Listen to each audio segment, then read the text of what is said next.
Hi, welcome to Business Influencers. I'm your host, Chris Salem. Welcome to the TALRadio.org platform. Again, we hope that you are receiving much value from many of the different hosts that have content here on a daily basis that interact with your interests, and better yet, what you're doing with that content to now do bigger and better things in your life and business. We're happy to say here at Business Influencers, we're all about helping you and your business get to the next level in terms of your influence, because your value is only as good as the influence that you are impacting the audiences that you're serving. And we are committed each and every week in bringing in subject matter experts to help you elevate your level of influence and impact and how you lead others, including your clients, prospects, and customers alike. If you're new to new to Business Influencers, we want to welcome you. We also want to let you know you could also follow us on Spotify, Apple, also our video portion of the show, YouTube, and of course here at the TALRadio.org platform. Again, we encourage you, go out and subscribe to all those different feeds. Then that way you can pick which one best serves you in terms of listening to the content each and every week. And we want to thank you, the existing listeners that have been with us now for almost 4 years. Again, we are committed each and every week in bringing in subject matter experts to help elevate you and your businesses alike. Today's show is being brought to you today by Alumni Direct. Alumni Direct is a social media platform dedicated to bringing alumni together from all different generational types and an opportunity to meet new people for the first time. Now, it is a membership program, taking out all the noise out of social media. You get to generate genuine and authentic relationships with the people you choose to interact with. And again, if you'd like some more information about Alumni Direct, you can check them out at alumnidirect.com. That's alumnidirect.com.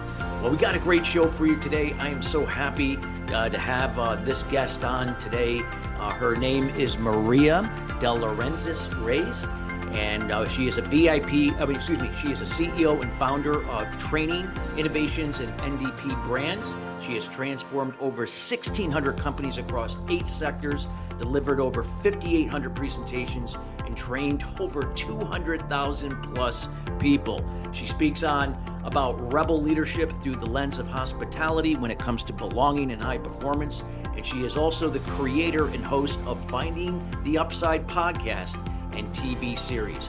We are so excited to have you, Maria, and we welcome you here to Business Influencers. And we're going to be talking today about the rebel leader. And that rebel is not just any rebel. It is a capital REBEL, and you're going to find out all about this methodology of what the rebel leader is and what it can do to transform your organization. Welcome, Maria. Thanks so much, Chris, for having me. I'm so happy to be here with you and your audience today. Yes, we are so excited to have you. And we always like to start off, Maria, with the backstory. The backstory of, what led up to, you and, through your experience and what you've learned and applied when it comes to leading the rebel way. Maybe not necessarily the way people might think and they just like to assume, but like in a way that kind of now it actually is moving people forward, bringing people together, and so on. Yeah, thank you. So I came from a corporate background. I worked in corporate America for 20 years before creating my own company, and that really was something out of necessity. I was a senior manager at a high level at a company I had been with for 10 years. And in 2008, at the economic downturn, like so many people, that day well, lost my position. They found a way to do it cheaper, and at a lower level. And so it was funny because all of my corporate career of becoming a leader, I spent 20 years, as I said, but I think maybe 2 years into my corporate career, I became a leader. I got into that role, obviously, like many, and this is part of the backstory here, why I created this framework of leading differently. I was thrown into leading people without any training, any experience, any knowledge. And I figured it out along the way, but what I figured out early on was I really leaned on how I was being led and whether that was really working, and whether that was, or else that was kind of counterintuitive to creating that productive, beautiful environment where people are at their best. I wasn't feeling that from my own leaders and the way I was being led. So I was really sitting on a fence, kind of balancing between these two feelings of being led in a way that wasn't motivating. And I remember the day that it hit me. I mean, this was a while ago, but my boss had called me into his office. I was headed out on vacation, and I thought he was going to thank me for this big project that I just completed. But no, he said, hey, I need the phone number where you're going to be staying while you're on vacation. And I was like, what? No. No. And then I realized he didn't even realize that that was inappropriate because he was just following what was modeled for him. And that's what's baked in. It still is today in many ways. And that's where I decided I want to lead differently. I knew I had to. And so I had this journey of being led in a non-human, non-growth way, but doing the opposite for my people. And what I focused on was the relationship, was creating that environment, was being inclusive, making them feel like they belong, making them feel like they're a part of something bigger. And I really cultivated that in my corporate career. But because I was inside of this business climate that operates so, anti or counterintuitive to what really produces the high performance and engagement and all those things that every company and every leader is looking for, I was like, I don't know if I want to still do this. So I was thinking about going out on my own, but then they made the decision for me. But what it really provided was an off-ramp for me to then take this, what I learned and what I developed, and then help to change that for other people. So I created my own training and consulting business. Leadership, obviously executive leadership. I became a coach. I went through the training of doing that after having like the non-certified, method of 20 years of doing it, and really started to lean into that and all the work that I was doing across all the companies. And I was a lot of times brought in to develop skills for their employees, but helping to let the leadership team know that what you're seeking, you're going after it in the wrong way. And that really became the foundation for creating this rebel leadership approach to leadership. Now, the hospitality, you mentioned that in the opening. I often find that it's elusive, this feeling of belonging and inclusion. And let's face it, in current times, there's a little bit of an assault on that or a pushback from that. But we know, as people who lead others and who feel that, how important that is. And so I've started to talk and develop this, bring into Rebel Leadership this idea of hospitality. You wouldn't invite somebody into your house and not offer some of them a drink. You would make them feel at home. You would make them feel like they had what they needed. And it really is the same exact thing that's needed in the corporate communities and as leaders what we need to do for our teams. I love the backstory, and I know the audience can relate to that. And it is so important more than ever, especially now with the younger generations like Gen Z, where retention is an issue. Well, retention's an issue all the way around, and not to mention that lack of engagement, can lead to a burnout. Another big issue in organizations. Talk a little bit about, I guess, about the rebel leadership concept, but first identifying those challenges and how those challenges now can be better with this different direction in leadership. So, the challenges that I even hear from a lot of the clients that come to me and that I work with at the onset is, nobody's loyal. I'm having trouble retaining people. I'm having trouble recruiting the best talent. They're kind of half there, half tilt. And that's what I hear. And that's common. And what it is like kind of a discovery to help them understand why, right? And a lot of that has to be, to be, and you probably are aligned with me on this, to be a great leader, number one, you have to have the training to know how to do it, right? So that's like the first thing. We have all of these people leading others that didn't get promoted because they're great leaders. They got promoted because they were great at their job. And just like me, so many years ago, were then thrown into this leading people without any knowledge or practice of how to do it. So having them understand that that's part of it, and it's not their fault in many ways, but also understanding that in this climate that we have created, that's kind of baked into our business structure, we have this short-termism that has created these issues with lack of engagement, lack of loyalty. People aren't loyal not because they don't want to work, because they know if you don't make your numbers, you're gone. So that's what we're left with. And I don't want to say that I have that in my company or all companies do that, but that is the business climate today.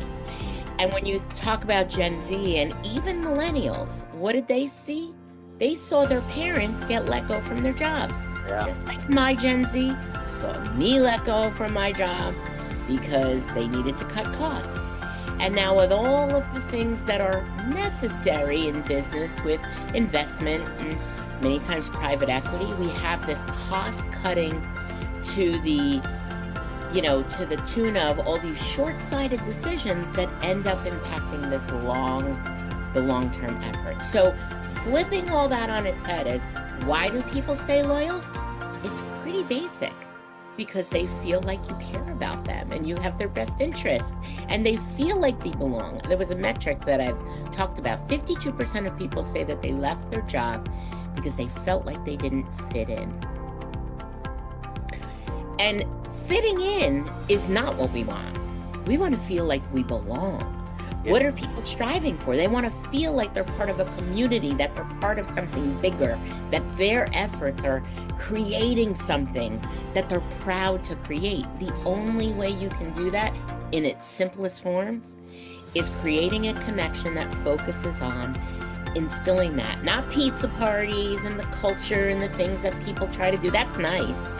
But if it's not the foundation of hospitality, of making people feel like they belong each and every day and not part of some program, that's really what unlocks high performance, engagement, and retention.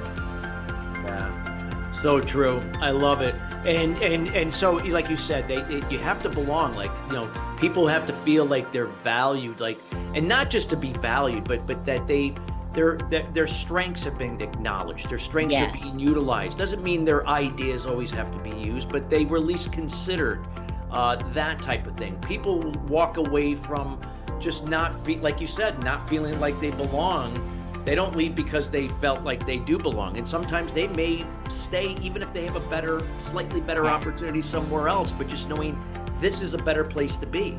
Yeah. And you're so right. Like it is feeling like you belong is you're acknowledged, you're valued, you're heard, and you're seen. And there's all different ways that you can do that inside. A lot of people are like, okay, what does that mean and how do I do it?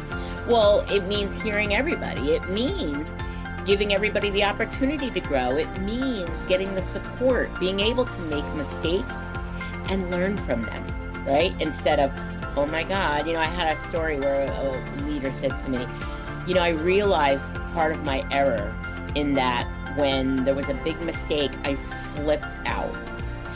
And the team was like, ugh. And then I realized after the fact that was a mistake because they're never gonna tell me again when something goes wrong. Yeah, that's right, So being able to feel like you can learn, that you're supportive, that you're invested in, that's important. And, I run a training business, right? When leaders say to me, I'm going to train them and then they leave. Well, what if you don't train them and they stay? Like, you've got to invest in people to get what you want out of you. Wouldn't think about driving your car without maintaining it, putting gas in it, putting all the fluids that make it run properly. So why would you think that your business or your company's going to run without that investment? So true.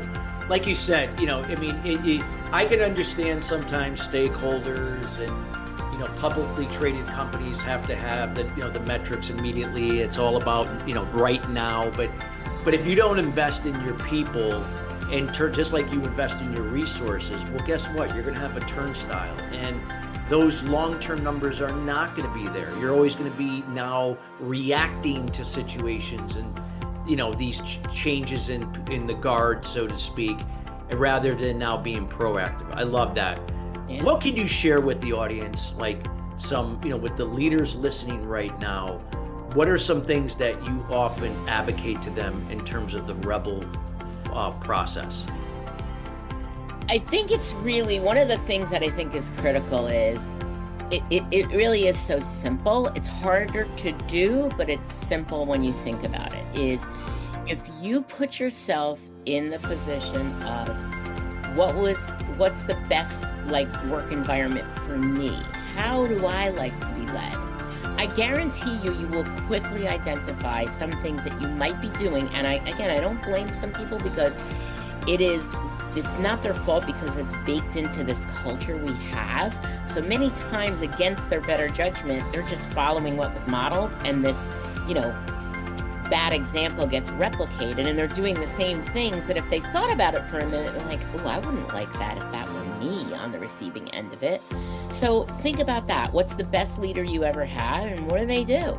Guaranteed you're going to come up with things like, they cared about me. They gave me support. They were a great teacher. They were a great mentor. They were accountable. I respected them. I trusted them.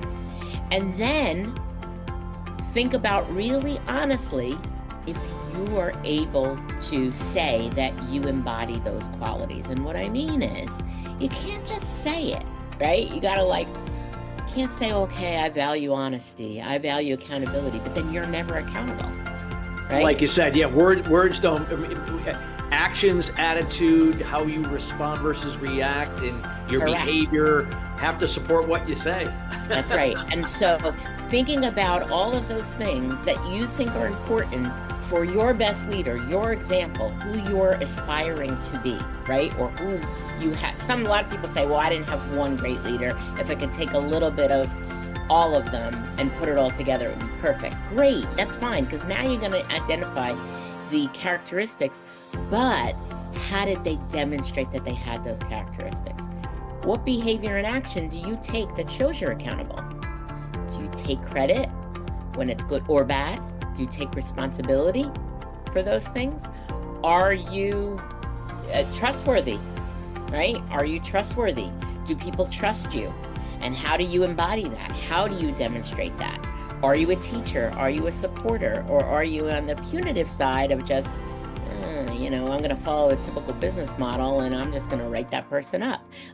All of these things that are really common in corporate culture and in business culture, understanding the impact of those characteristics and actions and behavior is the place to start.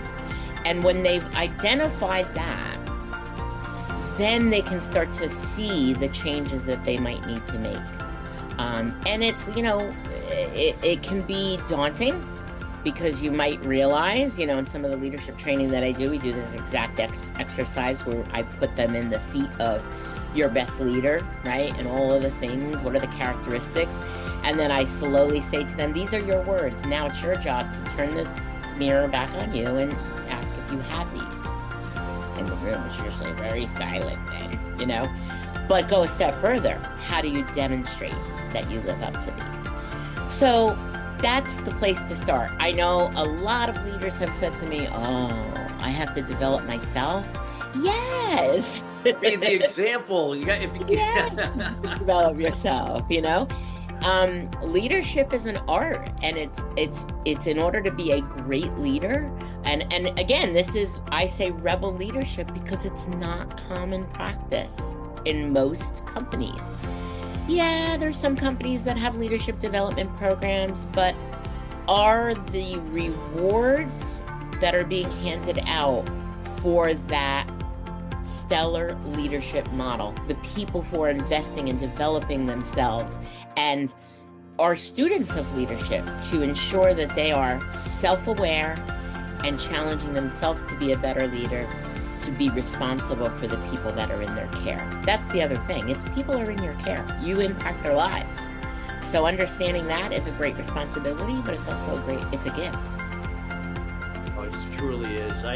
Like you said, you gotta be the example to be resourceful. That's what empathy what I've been taught with empathy is about. You know, it's not just doing for people, it's being the example and being resourceful for people to do for themselves. So now they like what you said earlier about being accountable, because everyone's got to be accountable in their role and duties if we're gonna complement one another. We can't just have someone just picking up the slack for everyone and then becoming dependent.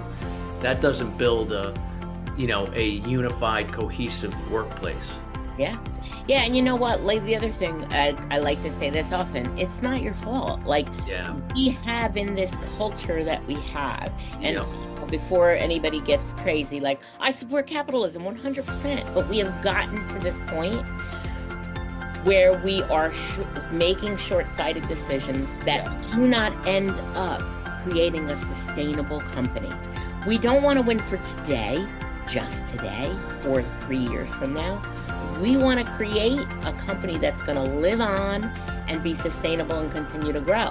So the only way we can do that is to stop making these reactive decisions, short-sighted decisions that give us a big gain today, but erode the possibility and potential down the road. And in the meantime, you're kind of destroying people's careers and lives, So true.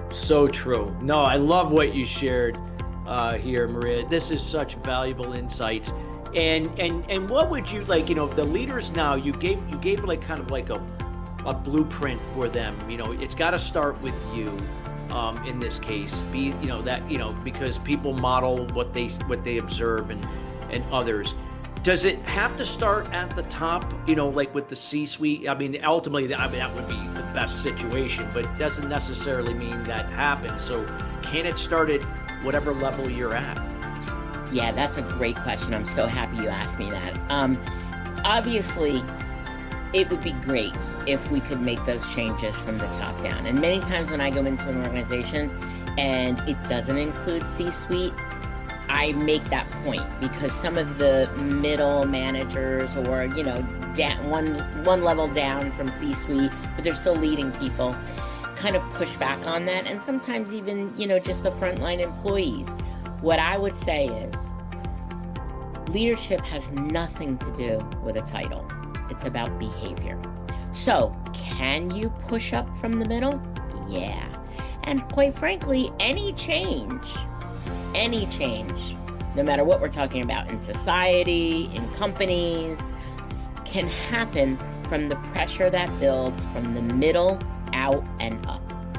So what does that mean?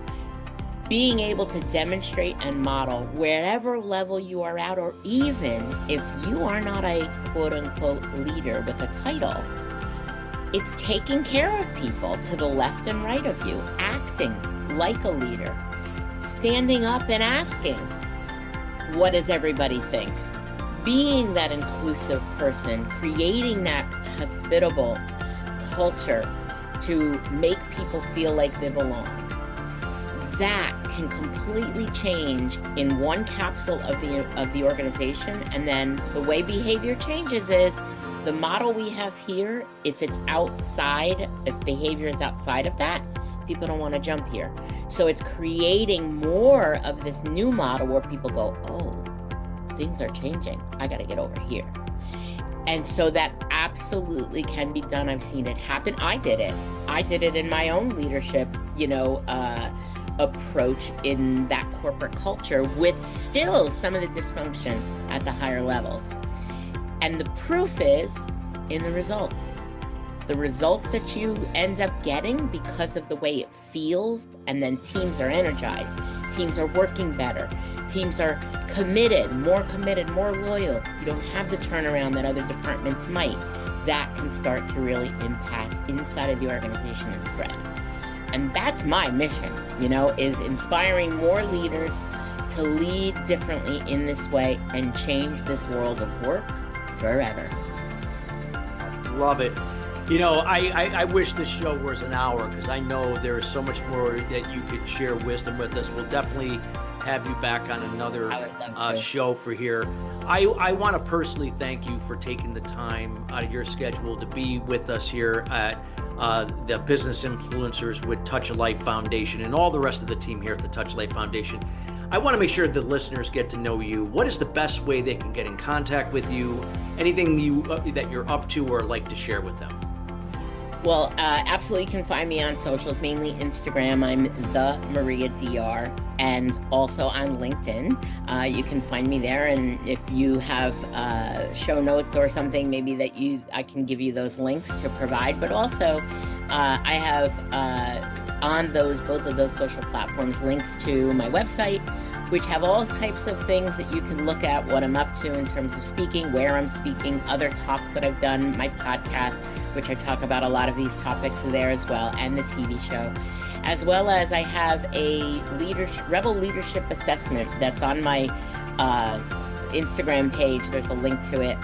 And really what it does is a couple questions, and it helps you identify where you are at in terms of being a rebel leader and moving to that so that your efforts are more aligned with the outcomes you're seeking.